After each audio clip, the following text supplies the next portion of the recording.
काचे काचे बासवा के लंबे लंबे पोरा पलैया कट के न देवरू बसिया हो बजावाले पलैया कट के न सब की दुआरवा देवरू घूम फिर बजावा हमारी हो अंगना न देवरू रढ़िया मचावले हमारी हो अंगना न कटबो में काट कुछ घेरबो अपन अंगना कटबो में काट कुछ घेरबो अपन अंगना छोड़ाई हो देबो न देवरू तोहर अवजहिया छोड़ाई देबो न जहूँ तुहूँ भौजी हो घेरबू अपन अंगना की घूम हो फिर के न हो क्यों दियो फान के न भौजी अइबो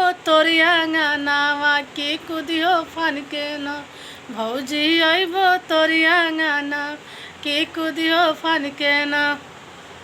गीत कैसन लागल गोड़ो गीत कमेंट में बताएम जा। पेज के फॉलो कर लेम जा, यूट्यूब चैनल के सब्सक्राइब कर लेम जा। प्रतिभा गोंड।